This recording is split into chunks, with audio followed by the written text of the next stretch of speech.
BFM Business, Focus Retail, Noémie Vira. Bonjour à tous, je suis très heureuse d'être avec vous aujourd'hui pour répondre à cette question. Comment le secteur du travel retail se réinvente-t-il? Secteur fortement touché par la crise sanitaire ces dernières années, le secteur du duty-free est en quête de renouveau. C'est le thème de notre émission. Quelles sont les perspectives de croissance du secteur? On fera le point avec notre expert d'Altavia. Mais avant cela, on accueille notre première invitée. Vous êtes sur BFM Business, c'est parti. Focus Retail, l'interview. Et pour parler travel retail, j'ai le plaisir d'accueillir sur ce plateau Mathieu Daubert. Bonjour. Bonjour Noémie. Vous êtes directeur client du groupe ADP. Alors on le rappelle, ADP, anciennement Aéroport de Paris, est une entreprise publique française créée en octobre 1945. Elle aménage, maintient et exploite des plateformes aéroportuaires. À mes côtés également Hugo van der Schaak. Bonjour. Vous êtes directeur Altavia Travel Retail. Alors vous serez notre expert tout au long de l'émission et le travel retail, c'est donc votre sujet de prédilection. Merci à tous les deux d'être venus sur ce plateau.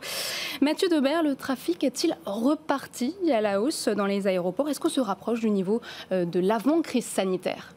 Alors effectivement, ce qu'on voit, c'est une reprise du trafic depuis le début de l'année. Si je pense sur l'été, on est à entre 85 et 90% du trafic qu'on avait en 2019, avec néanmoins une situation qui est encore assez contrastée en fait selon les destinations. On a certaines destinations qui ont aujourd'hui des volumes de trafic supérieurs à ce qu'on avait avant la crise. C'est le cas des départements d'outre-mer, par exemple, de l'Afrique. On a aussi une très belle dynamique sur l'Amérique du Nord, avec un grand retour du tourisme américain en France. En revanche, à l'inverse, l'Asie reste encore très très basse en trafic, donc à moins de 40% de nos historiques 2019. Et le tourisme qui reprend tout de même principalement donc, pour les Américains. Le trafic n'est donc pas impacté par les conséquences de la guerre en Ukraine ? Alors, au niveau de Paris Aéroport, très peu, parce qu'en fait, si je prends l'ensemble du trafic Russie et Ukraine, c'était à peine quelques pourcents de notre trafic global. Donc aujourd'hui, ça reste très très faible en fait en termes d'impact sur notre trafic. Ce qui est plus impactant en revanche, c'est ce que j'évoquais, c'est qu'on a encore un certain nombre de pays qui sont fermés. Donc c'est bien évidemment le cas de la Chine, c'était le cas encore jusqu'à très récemment du Japon, de Hong Kong, et donc c'est là en fait où il reste encore des grosses marges de progression en termes de reprise de trafic. Donc de bonnes perspectives de croissance pour le travel retail selon vous ? Oui, enfin ce que l'on voit aujourd'hui, c'est qu'on a une dynamique d'activité qui est très forte, puisque si je parle en chiffre d'affaires, on a retrouvé cet été nos volumes de 2019, même si le trafic est en dessous, donc avec une consommation par individu qui a fortement progressé, et on sait qu'on a encore des leviers de croissance, notamment quand la Chine décidera de se réouvrir, certainement pas avant la fin d'année, probablement quelque part entre 2023 et 2024. Ce que vous attendez impatiemment, j'imagine. Alors Mathieu Daubert, vous êtes passé à la direction des commerces il y a 12 ans, puis à la direction des clients du groupe il y a désormais 4 ans. Donc vous connaissez toutes les facettes du travel retail. Quelle évolution constatez-vous depuis votre arrivée chez ADP ? Alors en fait, il y a plusieurs évolutions importantes. Je pense la première, c'est qu'on voit effectivement se constituer des véritables espaces de retail et d'expérience qui n'existaient pas auparavant dans les aéroports. Et avec une conséquence assez directe, c'est qu'un certain nombre de très grandes marques, les grandes maisons de luxe par exemple, ont commencé à s'intéresser au secteur du travel retail, alors qu'il y a 15 ans, c'était un secteur qu'elles regardaient très très peu, même si elles avaient conscience que la clientèle était là. Et pourquoi le travel retail est incontournable justement pour ces maisons de luxe ? Alors, je pense qu'il est incontournable parce que on a une clientèle très internationale finalement, et donc la présence de cette clientèle internationale et notamment d'une clientèle internationale à pouvoir d'achat peut être effectivement totalement captée dans les aéroports. Par ailleurs, c'est des lieux sur lesquels on a, par exemple, une part de clientèle masculine qui est beaucoup plus importante que ce qu'elles peuvent avoir dans leurs magasins de centre-ville. Et ça, c'est des spécificités qui font aussi que c'est des segments qui peuvent les intéresser par rapport à d'autres alternatives qu'elles peuvent avoir. Alors, on entend que le travel retail a beaucoup évolué depuis quelques années avec l'arrivée du luxe, etc. Mais on a le sentiment que l'expérience finalement passager se répète et les schémas sont un peu les mêmes dans le monde entier, avec d'abord le duty free, puis peut-être les magasins de mode, puis la restauration et à la fin les portes d'embarquement. Aena a hier annoncé à Cannes, au salon du travel retail, qu'ils allaient ouvrir des packages où ils allaient mixer avec des espaces hybrides la restauration et le duty free. Est-ce qu'on peut s'attendre à voir ça, ce genre de choses chez ADP dans les prochaines années? Alors en fait, nous on est en train de travailler sur un nouveau projet, une nouvelle marque qui s'appelle X-Time, qui vise en fait à rentrer dans une approche beaucoup plus globale de l'expérience en zone réservée et finalement transformer quelque part nos zones réservées d'aéroport en des véritables lieux d'hospitalité. Alors ce qu'on appelle des boutiques terminaux en référence aux boutiques hôtels, qui sont des lieux dans lesquels on rentre en fait juste après les contrôles des bagages à main et desquels on sort juste avant l'embarquement. Et Quand verront-elles le jour, ces boutiques? Alors la première ouvrira en décembre 2022, donc lors de la réouverture du terminal 1. Voilà, qui est un moment important pour nous et effectivement c'est très très bientôt. Et l'idée dans ces lieux, c'est d'avoir une approche très holistique où justement on n'est pas dans cette séquence d'expérience, mais on travaille le lieu dans sa globalité avec une ambition forte sur le design. Donc on travaille avec des grands designers français pour justement travailler l'ensemble de l'espace, qu'il s'agisse de la salle d'embarquement, qu'il s'agisse de la zone commerciale, dans lesquelles on met une ambition forte dans le service, en voulant en fait quelque part incarner nos lieux par ce qu'on appelle des maîtres de maison, donc en référence à l'hospitalité, qui auront vocation justement à être un peu les chefs d'orchestre de l'ensemble des acteurs de l'hospitalité, du retail, de la restauration sur le lieu complet. Alors, le e-commerce a totalement chamboulé le commerce traditionnel et aujourd'hui, le e-commerce fait son entrée de façon très, très présente dans le travel retail. Et vous annoncez, par exemple, un futur panier moyen à 27,50 € en 2025 pour vos voyageurs. Est-ce que vous pouvez nous dire quelle sera la part des achats en ligne dans ce panier moyen dans les années à venir et quelles sont vos projections ? Alors, je ne vais pas vous donner exactement les chiffres qu'on a prévus, mais ce qui est certain, en fait, c'est qu'en développant effectivement une plateforme de e-commerce et de manière plus globale un écosystème digital, puisqu'il y a à la fois une partie programme de fidélité X-Time Rewards et puis une plateforme de e-commerce X-Time.com, l'idée générale est de développer en fait l'anticipation d'achat de nos passagers. Et ça, c'est une des tendances majeures d'évolution qu'on a vues dans le travel retail ces dernières années. C'est-à-dire qu'il y a 15 ans, le travel retail était plus un segment dans lequel les passagers achetaient par pure impulsion parce qu'ils s'ennuyaient dans les salles d'embarquement et que quelque part ils cherchaient à s'occuper. Alors qu'aujourd'hui, ce que l'on voit dans toutes nos enquêtes, c'est qu'on a à peu près 80% de nos passagers qui réfléchissent en amont de leur arrivée à l'aéroport l'expérience qu'ils vont souhaiter vivre en fait dans nos lieux. Et donc, à partir du moment où on se dit ça, être présent au moment où se font ces choix est essentiel. Et la solution de l'écosystème digital est bien évidemment la meilleure réponse. Ouais, d'ailleurs, à ce sujet, l'aéroport de Heathrow à Londres annonçait qu'ils avaient aujourd'hui lancé des marques qui étaient uniquement en ligne et qui n'étaient plus en physique dans leurs espaces, avec une promesse de 30 minutes de livraison des produits en aéroport après l'achat en ligne. C'est presque plus rapide que Amazon Prime finalement. Alors nous, c'est pas le choix qu'on a fait, puisque en fait l'idée du digital, c'est vraiment de préparer l'expérience que l'on vit dans nos lieux. Donc il y a vraiment une interface totale en fait entre l'expérience qu'on vivra et l'écosystème digital qui en fait offre la totalité des services, des offres de restauration, des offres de produits de travel retail qu'on pourra trouver dans nos lieux. Et avec vraiment cette idée de préparer en amont en fait quelque part le programme de sa visite dans nos lieux. Peut-être une dernière question sur la sobriété énergétique qui fait partie des priorités du gouvernement. Est-ce que, selon vous, aujourd'hui, le secteur aérien fait ce qu'il faut en matière de développement durable ? Alors, c'est un secteur qui, de toute façon, doit se décarboner de manière certaine. Enfin, s'il veut continuer à exister et si l'on veut que voilà, la magie du voyage continue à exister. Donc aujourd'hui, il y a des très gros efforts qui sont faits par l'industrie à plusieurs niveaux. Alors au niveau des compagnies aériennes, sur des nouvelles sources d'énergie qui sont beaucoup plus décarbonées que ce qu'elles peuvent l'être aujourd'hui. Au niveau des aéroports, sur les modes constructifs, au niveau aussi, nous de nos activités, ou sur chacune de nos activités, on a effectivement un plan de décarbonation et de réduction de notre empreinte énergétique. Donc oui, je pense qu'aujourd'hui le secteur est vraiment en marche et on commence à voir les premiers efforts. C'est vrai qu'Augustin de Romanet a déclaré il y a quelques jours sur France Info, il faut revendiquer un usage raisonnable de l'avion. Est-ce que vous ne trouvez pas que c'est un discours un peu incohérent au regard de votre activité ? Alors non, je pense que c'est pas un discours qui est incohérent, puisque aujourd'hui, c'est ce que je disais auparavant, c'est-à-dire que de toute façon, nous sommes un secteur qui doit se décarboner si l'on veut continuer à exister sur le long terme. Donc à partir du moment où on se dit ça, appeler à une forme de modération quelque part et de voyage raisonné est totalement cohérent. Merci Mathieu Deberge. Je rappelle que vous êtes directeur client du groupe ADP. Hugo, vous restez avec nous. On passe tout de suite au journal du retail présenté par Eva Jaco.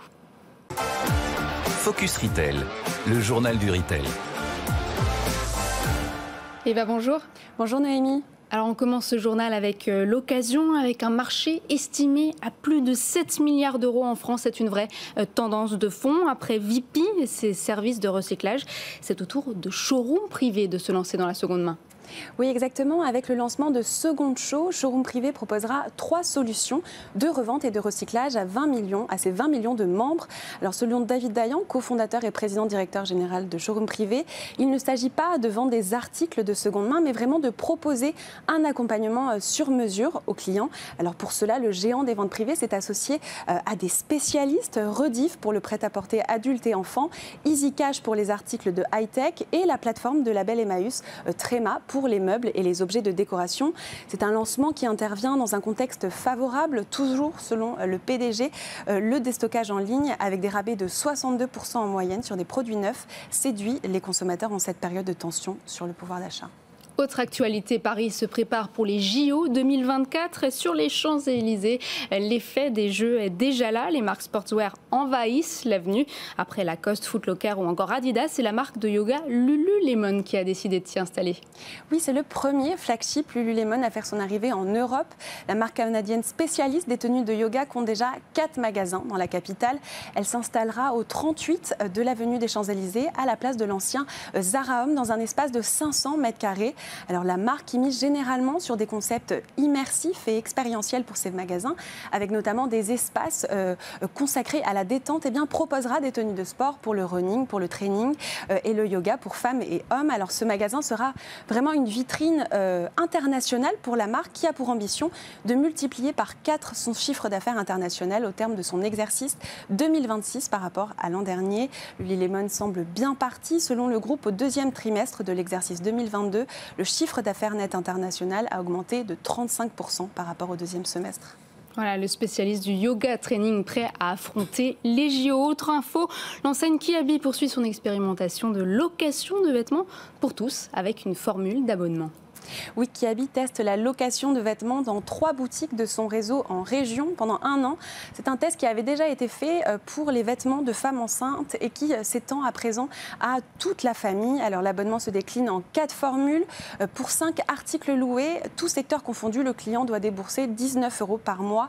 Pour 10 articles, le prix passe à 29 € et cela va jusqu'à 49 € par mois pour 20 produits loués. Alors chaque magasin a tout de même une jauge limite de 100 abonnements, sans durée d'engagement. Ce test a été initié cet été à Noyelles-Godault et va débuter en octobre au Pontet, puis à Bègles, en banlieue proche de Bordeaux, à la mi-octobre. La marque alors ne sait pas encore ce qu'elle fera de ses retours, soit les relouer, les revendre d'occasion, les donner à des associations ou à défaut les recycler.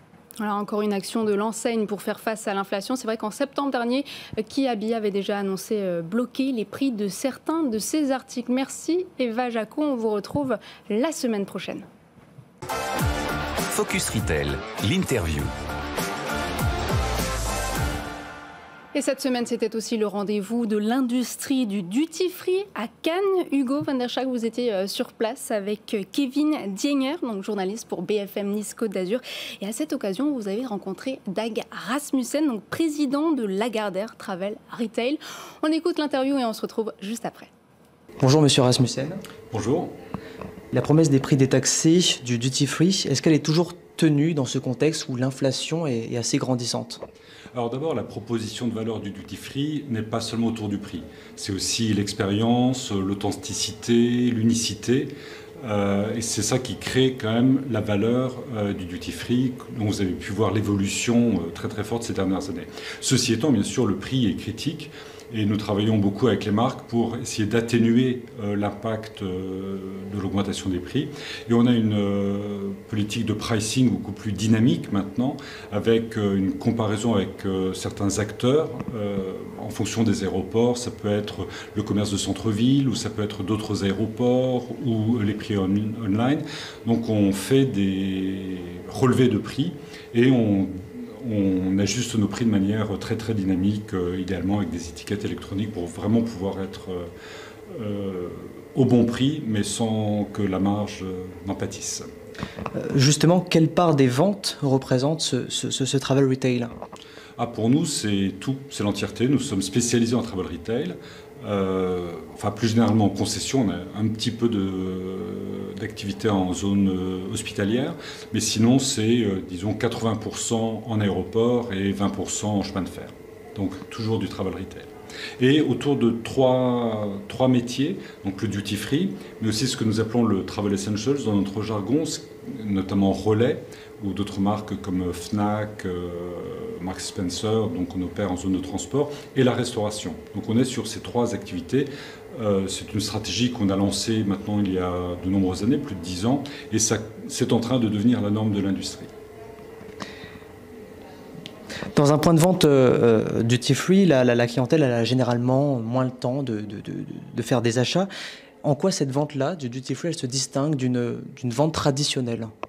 Alors d'abord, on a les meilleurs clients au monde. Ce sont les clients qui voyagent, ce sont des personnes influentes, ce sont des personnes qu'on n'a pas besoin d'aller chercher. Contrairement au commerce de centre-ville où on doit de plus en plus faire d'efforts pour faire venir les gens, nous on a l'avantage que les clients soient là. Donc à partir de ce moment-là, c'est à nous d'avoir le point de vente le plus attrayant, d'avoir le personnel le mieux formé, avec une aide digitale, de manière à pouvoir donner plus d'informations, les promotions qu'il faut.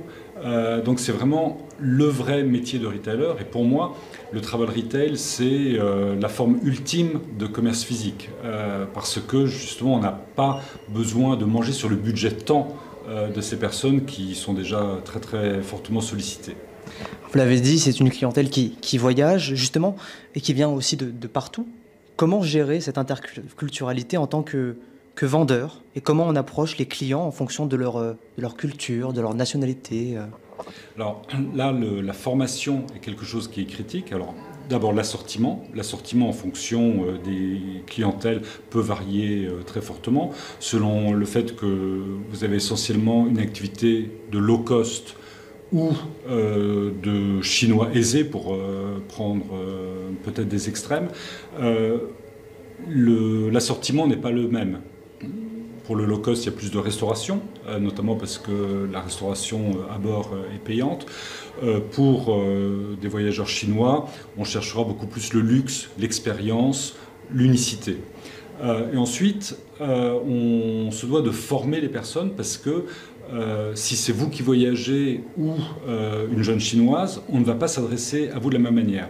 Vous, il est probable que vous n'ayez pas envie qu'on vienne vous voir en disant de quoi avez-vous besoin, etc. Vous préférez peut-être poser la question.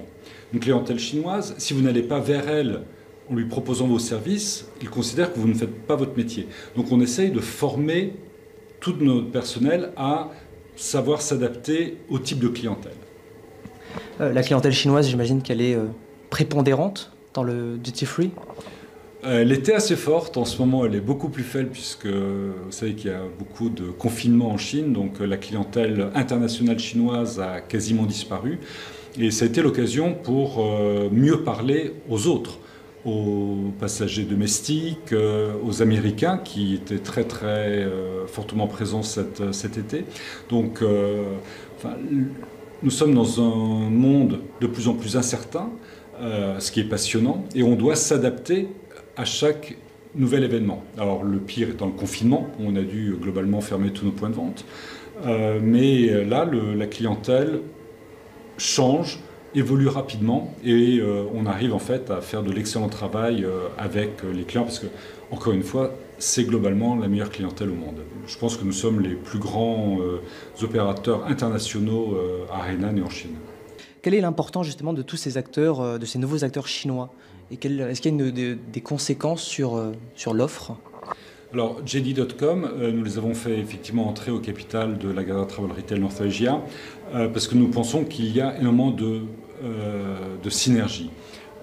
C'est un géant du e-commerce avec une chaîne logistique incroyable, avec un nombre de clients encartés fantastiques. Donc nous travaillons avec eux pour développer l'offre multicanale, pour améliorer nos capacités logistiques et mieux travailler les données globalement et aussi dans le cadre de supply chain intelligente. Donc on développe l'activité avec eux très fortement autour de l'omnicanalité. Alors Alibaba Dufry, c'est un autre exemple. Alibaba est aussi bien sûr un géant du e-commerce, mais là Alibaba a pris la majorité du capital de Dufry en Chine, et donc c'est peut-être plus opérationnel et moins synergétique, moins échange de compétences. Avec JD, l'idée est aussi de travailler à l'international, de pouvoir bénéficier de toutes leurs compétences digitales au niveau global, mais ça, avec le confinement, c'est un projet qui a été un petit peu retardé. On parle beaucoup en ce moment de sobriété énergétique. Est-ce qu'aujourd'hui l'industrie retail fait ce qu'il faut justement en matière de développement durable? Alors je pense qu'on n'en fait jamais assez, certainement. Nous, Lagardère Travel Retail, on a pris la décision de vouloir être neutre en carbone sur nos émissions directes à fin 2023. Donc je pense que c'est l'objectif le plus ambitieux de l'industrie. Ceci étant, nos émissions propres, c'est 5% de nos émissions. Le gros, les 95%, c'est ce qu'on appelle le scope 3, et donc ce qui est induit par les produits que nous achetons et tout ça. Donc nous devons de travailler avec les fournisseurs, et nous avons développé un label que nous appelons CARE, donc l'attention, où on essaye de labelliser les produits qui sont le plus vertueux au niveau environnemental ou qui sont le plus proches, enfin qui travaillent le plus avec les communautés locales. Donc ça, c'est un des axes, faire évoluer l'assortiment, ce que je considère comme extrêmement important. Ensuite, on a des points de vente qui sont vus par des millions de personnes et des millions de personnes influentes globalement. Et ce que je souhaite, c'est que nos points de vente parviennent à communiquer l'importance de l'environnement à tous ces clients. Et par exemple, on a ouvert un point de vente qu'on appelle EcoStore à Genève, avec une baisse de, je crois, 40% de l'empreinte carbone de tout ce qui est mobilier, display et autres. Merci beaucoup, Monsieur Dag Rasmussen. Merci à vous. On passe au focus avec vous, Hugo van der Scheck. Vous êtes directeur d'Altavia Travel Retail. Alors, est-ce que la réponse de Dag Rasmussen sur la question de la sobriété énergétique, est-ce qu'elle vous a convaincu ? Écoutez, ils subissent une pression des gouvernements, mais je pense qu'ils subissent aussi une pression des consommateurs. On voit que les générations X, les générations Z consomment beaucoup plus avec leurs valeurs. Ils vont donc regarder l'étiquette au dos des produits qu'ils achètent, ils vont regarder l'environnement dans lequel ils consomment et s'assurer que c'est des endroits qui correspondent à leurs valeurs de développement durable. Et ils n'ont pas vraiment le choix. Ils doivent aujourd'hui ouvrir leur assortiment produit à ce type de produits, des choses plus saines, plus respectueuses de l'environnement. Donc oui, sur ce point de vue, il est convaincant, puisque de toute façon, il doit le faire, puisque c'est la demande de ses consommateurs. Nous, on travaille avec eux, on travaille avec les marques aussi sur créer des environnements plus durables. On fait des analyses de cycle de vie, des mobiliers, des points de vente pour que l'empreinte environnementale soit plus faible. Mais il ne faut pas oublier que c'est quand même un secteur d'activité qui était en perte de 60-70% de son chiffre d'affaires encore il y a 2 ans, et tous ces investissements coûtent cher, et donc ils font dans la mesure de leurs moyens. Alors on l'a dit, aujourd'hui l'activité repart. Comment le secteur s'est-il réinventé ? Alors oui, ça repart fort avec des croissances de 100-150%, mais les modèles ont changé. Et donc un des grands changements, et M. Daubert en parlait tout à l'heure, c'est le travel retail sort des murs de l'aéroport finalement. Et aujourd'hui, vous êtes en mesure de consulter l'offre avant de voyager, d'acheter en ligne, même de récupérer vos achats dans le terminal. En Chine, par exemple, il est possible de consommer duty free jusqu'à 6 mois après votre voyage et de vous faire livrer chez vous. Donc on voit bien que le parcours client s'étend avant, pendant et après la visite en aéroport. Alors on va finir avec le chiffre de la semaine. Est-ce qu'aujourd'hui la promesse de la valeur prix redevient un argument de vente dans ce contexte inflationniste ? Écoutez, on voit que 21% des gens qui visitent les duty free aujourd'hui le font pour la valeur prix. C'est finalement très peu quand on sait que le duty free a été construit sur la promesse du tax free, du duty free. Oui. Et donc on voit que ces gens viennent chercher de l'expérience, des produits uniques, et c'est vraiment ce que je dis, vous retrouvez dans les grands aéroports du monde. Si vous allez à Dubaï, à Incheon en Corée ou à Singapour, vous pourrez aller au cinéma, vous pourrez aller dans des fan zones pendant la Coupe du Monde, vous pourrez aller dans des spas, et c'est vraiment ça que l'aéroport va offrir aujourd'hui et va offrir de plus en plus demain. C'est ces expériences, et donc la valeur prix, oui, est toujours là, mais c'est pas le plus important. L'important, c'est de vivre ces choses, et les marques aujourd'hui ont compris ça, et elles se servent du duty free comme un territoire d'expression. On a un trafic naturel de gens qui ont un pouvoir d'achat, et du coup les marques investissent ces lieux, et pas uniquement pour la valeur transaction, mais aussi pour la valeur image de marque et le storytelling de leurs produits. C'est ce que vous dites, hein, les aéroports deviennent aujourd'hui de véritables lieux de vie, de divertissement et d'expérience. Merci beaucoup. Ouais. C'est la fin de cette émission. Vous pourrez la retrouver sur le site et l'application BFM Business. Quant à moi, je vous retrouve la semaine prochaine, même heure, même endroit. À très vite. Focus Retail, la distribution de demain s'invente aujourd'hui.